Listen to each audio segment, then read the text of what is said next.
আমার এই স্মার্টফোনটা 13ই জুলাই আমি অর্ডার করেছিলাম, আর ঠিক তার 1 মাস আগে 13ই জুন এটাকে দেখাচ্ছে যে এটা পাওয়ার অন হয়েছিল। তো আমি তো ভাবলাম যে তাহলে নিশ্চয়ই আমি প্রি অ্যাক্টিভেটেড স্মার্টফোন পেয়ে গেছি।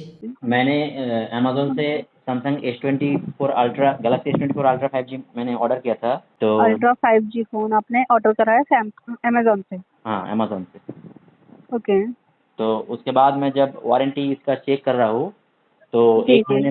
महीने पहले का दिखा रहा है मेरा परचेज़ डेट। তো আবার চলে এসেছি একটা নতুন ভিডিও নিয়ে। তো আজ আমি আপনাদের জন্য নিয়ে এসেছি এই নতুন একটি স্মার্টফোন, যে স্মার্টফোনটা কিন্তু 2024 সালে লঞ্চ হয়েছে। কিন্তু আমি এই কিছুদিন আগে অ্যামাজন প্রাইম ডে সেল চলছিল, সেই সেলে এই স্মার্টফোনটা অর্ডার করলাম। আর অর্ডার করার পর আমার কাছে এই স্মার্টফোনটা ডেলিভারি হওয়ার পর যেটা আমি দেখলাম, সেটা দেখলাম এই স্মার্টফোনটার IMEI নাম্বার দিয়ে চেক করে আমি দেখলাম যে এটা 1 মাস আগে প্রি অ্যাক্টিভেটেড। তো এটা নিয়ে আমি আজকে আপনাদের সঙ্গে কথা বলবো যে ইন্টারনেটে আপনারা এত ভিডিও দেখছেন যে কিভাবে প্রি অ্যাক্টিভেটেড ফোন চেক করবেন। স্যামসাং কেয়ারের সাথে আমার যে কথোপকথন তার রেকর্ডিং আমি শোনাবো, তারা কি বললো এবং কিভাবে আপনি নিজে চেক করতে পারবেন। আপনি যদি এরকম কোনো স্মার্টফোন কেনেন আর অনলাইনে যদি আপনার সাথে যদি এরকম কোনো স্ক্যাম হয় বা প্রি অ্যাক্টিভেটেড ফোন আপনি যদি পান, তাহলে কিভাবে আপনি চেক করবেন সেটাও আমি জানিয়ে দেবো। তো নমস্কার বন্ধুরা, আমি সমুজ্জ্বল, আপনাদেরকে স্বাগত আমার এই চ্যানেল টেক বুদ্ধিজীবীতে। তো দেখুন, এই হলো সেই স্যামসাং গ্যালাক্সি S24 আলট্রা স্মার্টফোনটির বক্স, যে বক্সটি খুবই স্লিম, যে বক্সটার মধ্যে শুধুমাত্র এই স্মার্টফোনটি, একটি type C to type C cable আর একটি সিম ইজেক্টর পিন ছাড়া আর কিচ্ছু নেই, কিছু ডকুমেন্টেশন, ব্যাস আর কিচ্ছু নেই। এই স্মার্টফোনটা আমি যখন দেখলাম তখন দেখলাম এই স্মার্টফোনটার প্রাইস কোনো রকম কোনো কার্ড অফার ছাড়া 74,999। আমি দেখার সাথে সাথে আমি অর্ডার করলাম। আমার কাছে কোনো ICICI ক্রেডিট কার্ড নেই, তাই আমি কোনো রকম কোনো ছাড় পাইনি। আমি এই টাইটানিয়াম ব্ল্যাক কালারের বেস ভেরিয়েন্ট অর্ডার করেছিলাম, যেটা হলো 12GB র্যাম আর 256GB স্টোরেজ। এটা আমি অর্ডার করেছি আমার কন্টেন্ট ক্রিয়েশনের জন্যই। আমি এখন যে স্মার্টফোন থেকে আমি আপনাদের সাথে ভিডিওতে কথা বলছি, সেই স্মার্টফোনটি হলো নাথিং ফোন 2A। এটা হলো আমার এই নাথিং ফোন 2A দিয়ে করা শেষ ভিডিও। এছাড়াও আমি আপনাদেরকে যাতে এরকম ভালো ফ্ল্যাগশিপ স্মার্টফোনের সুবিধাগুলো বলতে পারি এবং এই স্মার্টফোনে কী কী আছে সেগুলো জানাতে পারি, এবং এর ক্যামেরা কীভাবে ইউজ করবেন, অথবা এর যে এই এস পেন কীভাবে ইউজ করবেন, সে সব কিছু যাতে আপনাদেরকে জানাতে পারি, তার জন্যই আমি এই স্মার্টফোনটা বাই করেছি। হ্যাঁ, আমি কোনো EMI এই স্মার্টফোনটা বাই করিনি। আর এই স্মার্টফোনটা আপনাদের জন্যই আমি বাই করেছি, যেটার জন্য আমার প্রাইস লেগেছে 74,999। কিন্তু আপনাদেরকে সাবস্ক্রাইব বাটনটা টিপতে কিন্তু কোনো রকম কোনো প্রাইস দিতে হবে না, সেটা সম্পূর্ণ ফ্রি। কিন্তু সেটা আমাকে যথেষ্ট হেল্প করবে এবং আমাকে এরকম আরও নতুন নতুন কন্টেন্ট বানাতে সাহায্য করবে। আর আপনাদের যদি কোনো প্রশ্ন থাকে তাহলে অবশ্যই কিন্তু আমাকে ইনস্টাগ্রামে DM করতে পারেন।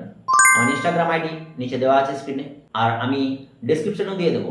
যারা আমার ভিডিও দেখেছেন তারা দেখেছেন যে এই স্মার্টফোনটার একটা আনবক্সিং শর্টস বানিয়েছি। তো নাথিং ফোন 2 এর পাশাপাশি আমি যে স্মার্টফোনটা ব্যবহার করি সেটা হলো iPhone 14। এটা আমি 2023 সালে বাই করেছিলাম। তো আমি এটা মেনলি নিজের পার্সোনাল স্মার্টফোন হিসেবে ব্যবহার করি না, এটাকে মেনলি ক্যামেরা পারপাস এবং কন্টেন্ট ক্রিয়েশনের জন্যই ব্যবহার করি। আমি এটাতেই সমস্ত রকম এডিটিং এবং সমস্ত কিছু ভিডিও যা কিছু করার এটাতেই করি। আর আমি বড় বড় ভিডিওগুলো যত শ্যুট করি সেটা নাথিং ফোন 2 এ দিই, কারণ এটা এমনিতেই স্টোরেজ ভরে যায়। নাথিংয়ের কিন্তু ভিডিও কোয়ালিটি যথেষ্ট ভালো, আইফোনের সাথে সেটা কখনোই তুলনাযোগ্য নয়। কিন্তু আইফোন দিয়ে আমি করতে পারি না, কারণ আইফোনের ভিডিও অনেক হেভি হয় আর এডিট করতে আমার অসুবিধা হয়, যেটা আমি আইফোনেই এডিট করি। আর নাথিংয়ে আমি যে নাথিং ফোন 2 এ দিয়ে যে ভিডিওটা আমি শ্যুট করছি সেটা আমি করছি জাস্ট 1080p 30fps এর ফ্রন্ট ক্যামেরা দিই। কারণ আমি ফ্রন্ট ক্যামেরা ছাড়া শ্যুট করতে পারি না, কারণ আমাকে মাঝে মধ্যে অফ করতে হয়, অন করতে হয়, এভাবেই আমাকে ভিডিও করতে হয়। আমি নিজেই নিজের কন্টেন্ট ক্রিয়েশন করি, নিজে ক্যামেরা, নিজে স্ট্যান্ড সেট আপ করি, নিজে সব কিছু। যা কিছু সিনেম্যাটিক ভিডিও আপনারা দেখেন, যা কিছু সিনেম্যাটিক বিরল দেখেন, সে সব কিছু আইফোন দিয়ে শ্যুট করা হয়। এই iPhone 14 সত্যিই খুব ভালো একটা স্মার্টফোন। এটা আমি প্রায় 52K তে কিনেছিলাম 2023 সালে, আর এটা আমি কিনলাম 75K তে। iPhone 14 আর S24 আলট্রা এই দুটোর আমি কম্পারিজন ভিডিও আপনাদের জন্য আনবো। তো যাই হোক, আমি কদিনে যেটুকু দেখলাম বা যা কিছু এক্সপিরিয়েন্স করলাম এই স্যামসাংয়ের সাথে, সেটাই আমি আপনাদের সাথে শেয়ার করব। যদিও এই স্মার্টফোনটা 2024 সালে লঞ্চ করেছিল, কিন্তু এতে যে প্রসেসরটা রয়েছে সেটা 2024 সালের top most performance centric processor Snapdragon 8 Gen 3, যে প্রসেসরটার পারফরমেন্স সত্যি দুর্দান্ত। আর এই স্মার্টফোন অবশ্যই আমি কিনেছি ভিডিও এবং কন্টেন্ট ক্রিয়েশনের জন্য, এবং আপনারা এরপর যা কিছু ভিডিও দেখবেন সব কিছু এই iPhone 14 এবং S24 আলট্রা থেকেই, এবং সমস্ত কিছু এডিটিং এবং সব কিছু আমি এই দুটো স্মার্টফোন দিয়েই করবো, কারণ আমার কাছে কোনো ল্যাপটপ বা কোনো কম্পিউটারও নেই। এবার আসি এই স্মার্টফোনটার ব্যাপারে, যে কথা আপনাদেরকে বলছিলাম। এই স্মার্টফোনটা নিয়ে আমি সেভাবে কিছু কাটাছেঁড়া করতে পারিনি। আমি এই সদ্য এই স্মার্টফোনটাতে নিজের সমস্ত কিছু সিম এবং সমস্ত কিছু নিজের পার্সোনাল হোয়াটসঅ্যাপ সবকিছু আমি এটাতে ইনস্টল করেছি এবং এই স্মার্টফোনটা আমি এখন নিজের পার্সোনাল স্মার্টফোন হিসেবেই ব্যবহার করব এখন থেকে। তারপর কিছুদিন পর আপনাদেরকে এর এক্সপেরিয়েন্স শেয়ার করব এবং এর পুরো সম্পূর্ণ রিভিউ ভিডিও আসবে। এবার আসি এই স্মার্টফোনটা যে অ্যামাজন থেকে আমি কিনেছি তার জন্য আমাকে কি কি দেখতে হয়েছে এবং তা সত্ত্বেও কি আমি একদমই নতুন স্মার্টফোন পেয়েছি নাকি প্রি অ্যাক্টিভেটেড স্মার্টফোন পেয়েছি সেটা আমি আপনাদেরকে জানাবো। আর এই নিয়ে আমার সাথে স্যামসাং কেয়ারের যে কথা হয়েছে সেটাও আমি আপনাদেরকে শোনাবো। আমি এই স্যামসাং গ্যালাক্সি S24 আলট্রা স্মার্টফোনটি অর্ডার করেছিলাম 13ই জুলাই আর আমার হাতে এসেছে স্মার্টফোনটি 17ই জুলাই। আসার পর এই স্মার্টফোনটা আমি যখন চেক করলাম IMEI নাম্বার দিয়ে বিভিন্ন ওয়েবসাইট থেকে এবং এর যে একটা ডায়াল করা যায়, আমি ইউটিউবে কিছু ভিডিও দেখলাম এবং চারিদিকে যখন সার্চ করলাম দেখলাম যে *12580*369# ডায়াল করলে এটার যেগুলো দেখায় কিছু ভিডিওতে দেখবেন আপনারা RFCAL সেটা RF কল যে ডেটটা দেখাবে সেটা নাকি কখন স্মার্টফোনটা অ্যাক্টিভ হয়েছে। আমি এই ডায়াল নাম্বারটা লিখে দিলাম। এটাতে আমি দেখে আমি তো অবাক হয়ে গেলাম যে আমার এই স্মার্টফোনটা 13ই জুলাই আমি অর্ডার করেছিলাম আর ঠিক তার 1 মাস আগে 13ই জুন এটাকে দেখাচ্ছে যে এটা পাওয়ার অন হয়েছিল। তো আমি তো ভাবলাম যে তাহলে নিশ্চয়ই আমি প্রি অ্যাক্টিভেটেড স্মার্টফোন পেয়ে গেছি। তখন আমি তো যথারীতি স্যামসাং কেয়ারে কথা বললাম, যদিও এটা হিন্দিতে কথা আছে, আপনারা একটু শুনে নিন।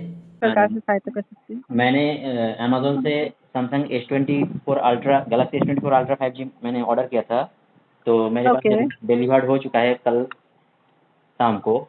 तो अल्ट्रा 5G फोन आपने ऑर्डर कराया अमेजोन से? हाँ, अमेज़न से। ओके।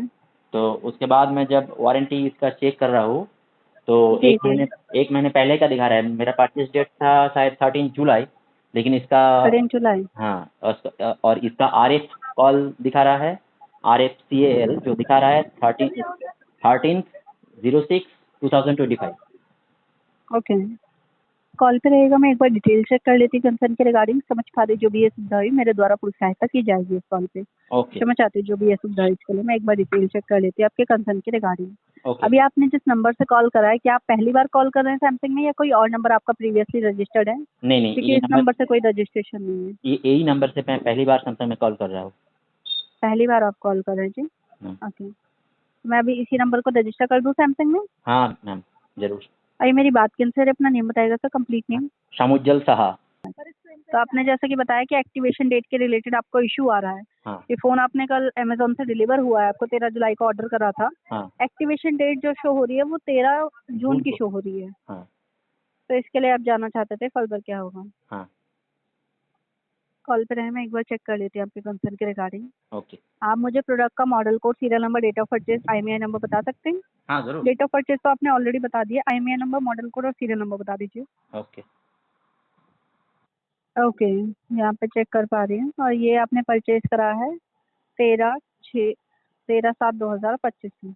हाँ, एक्टिवेशन डेट जैसा कि आप जानना चाहते हैं समुजल जी, हाँ, तो इसके लिए जो डेट ऑफ परचेज होती है ना, वारंटी आपके जो है इनवॉइस डेट से कंसिडर की जाती है।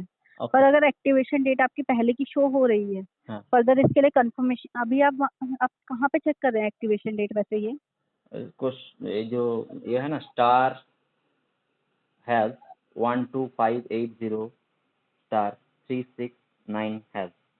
इसके बाद जो Okay, इसके लिए बताना चाहूंगी, हाँ, बोलिए। एक्टिवेशन डेट ना आपको अगर जाननी है एग्जैक्ट, हाँ, तो इसके लिए नियर बाय सर्विस सेंटर आप जाइए, ओके, वो आपको कंफर्म कर देंगे कि क्या एक्टिवेशन डेट है। ओके, ओके, फर्दर क्योंकि हमारे एंड से ऐसे नहीं चेक कर पाते, डेट ऑफ परचेज ही कंसिडर होती है और वो फर्दर सर्विस सेंटर ही चेक कर पाएंगे ओके, कब की आपके एक्टिवेशन डेट है फोन की। ओके। और अगर ऐसा कुछ है कि मैंने एक्टिवेशन सैमसंग पहले का है, Samsung.com से अगर चेक करूँ, तो क्या उसके रिगार्डिंग जो मेरा चेक है वो चेक हो पाएगा क्या Samsung.com से? कुछ नहीं IMEI नहीं, नंबर वहाँ मिल से नहीं चेक कर सकते हैं। सकता? ओके, सिर्फ जी, सर्विस सेंटर वाले ही बोल सकते हैं।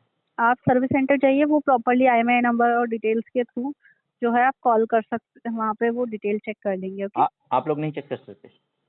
जी, नहीं वो हमें नहीं शो होता है, ओके, सर्विस सेंटर ही एक्टिवेशन डेट बता सकते हैं, तो उसके अकॉर्डिंग वो चेक करके आपको कंफर्म कर देंगे सारी डिटेल्स के साथ। ओके। मेरा ठीक है, नियर बाय सर्विस सेंटर आप बता सकते हैं? मैं नियर बाय सर्विस सेंटर की डिटेल्स दे रही हूँ, आप वहाँ विजिट करिए। ओके, कॉल पे रहेगा कुछ मिनट लग रहा है। Okay ma'am. अपना पिन कोड बताइएगा, मैं नियरेस्ट सर्विस सेंटर चेक कर लूँ। 722164। 722164 हम्म, कॉल पे रहेगा। हम्म, मैं चेक कर लेती हूँ। हम्म, এবার এই কথোপকথনের দ্বারা আমি জানতে পারলাম যে কোনো রকমভাবে অনলাইনে চেক করা সম্ভব নয় যে আপনার স্মার্টফোনটি কতদিন ওয়ারেন্টি আছে। তার জন্য আপনাকে অবশ্যই নিকটবর্তী স্যামসাং কেয়ারে যেতেই হবে। তো আমি 2 দিনের মধ্যে তাড়াতাড়ি স্যামসাং কেয়ারে চলে গেলাম এবং আমার নিকটবর্তী স্যামসাং কেয়ারে গিয়ে আমি যখন জিজ্ঞেস করলাম এবং তারা যখন চেক করলেন, তারাও বললেন যে একমাত্র স্যামসাং কেয়ারেই আপনি একমাত্র এটা চেক করতে পারবেন যে স্মার্টফোনটা কবে অ্যাক্টিভ হয়েছে। তো তারা জানালেন এই স্মার্টফোনটা 17 জুলাই অ্যাক্টিভ হয়েছে এবং 17 জুলাই থেকেই এটার ওয়ারেন্টি শুরু হয়েছে। তখন আমি সত্যিই ভীষণভাবে আশ্বস্ত হলাম এবং আমি অ্যামাজনের যে সেলারের কাছে কিনেছিলাম সেই সেলারের নাম হলো দর্শিতা ইটেল। এই সেলার যথেষ্ট ট্রাস্টেড সেলার বলে অ্যামাজন নিজে ঘোষণা করেছে, কিন্তু এই সেলারের কাছে অনেকেই স্মার্টফোন কিনে নাকি ঠকেছেন। আর স্যামসাং S24 আলট্রা স্মার্টফোনটার যে এস পেনটা রয়েছে, এই এস পেনে কিন্তু আপনি ব্লুটুথের সাপোর্ট পেয়ে যাবেন, যেটা কিন্তু S25 আলট্রাতে স্যামসাং আর দেয়নি। সেটা কেন দেয়নি স্যামসাং আমি জানি না। আর এর যে টাইটানিয়াম ফ্রেম, এই টাইটানিয়াম ফ্রেম কিন্তু খুব নরম এবং খুবই তাড়াতাড়ি স্ক্র্যাচ হওয়ার সম্ভাবনা আছে। আর এর পিছনে যে গ্লাস, সত্যি দুর্দান্ত ম্যাট ফিনিশ গ্লাস, এর ডিজাইনটাও সত্যি অপূর্ব। তো অবশ্যই আপনারা একটা কিন্তু এরকম কাভার লাগাবেন। আমি খুব মিনিমালিস্টিক একটা কাভার কিনেছি, যে কাভারটা খুবই পাতলা এবং যাতে আমার মনে না হয় কোনো একটা কাভার আছে। জাস্ট একটা ব্ল্যাক কাভার আর এই ব্ল্যাক স্মার্টফোন, যাতে জাস্ট এই কাভারটা লাগলে স্মার্টফোনের ক্যামেরা এবং এই জায়গাগুলো প্রোটেক্ট করে। তাতে কিন্তু স্মার্টফোনটা ইউজ করলে আর কোনো রকম স্ক্র্যাচ বা ডেন্ট আসবে না। তাই এটা অবশ্যই আপনারা খেয়াল রাখবেন। আর খেয়াল রাখবেন স্যামসাংয়ের যে কোনো স্মার্টফোন কেনার পর যে কোনো ওয়েবসাইট থেকে আপনি চেক করুন, কিন্তু আপনাকে সেই স্যামসাং কেয়ারে যেতেই হবে। স্যামসাং কেয়ারে না গেলে আপনি জানতে পারবেন না যে স্মার্টফোনটা প্রি অ্যাক্টিভেটেড কিনা প্রি অ্যাক্টিভেটেড নয়। আর ভিডিওটা ভালো লেগে থাকলে অবশ্যই লাইক করবেন আর এরকম ভিডিও দেখতে অবশ্যই চ্যানেলটাকে সাবস্ক্রাইব করে রাখুন। দেখা হচ্ছে পরবর্তী ভিডিওতে।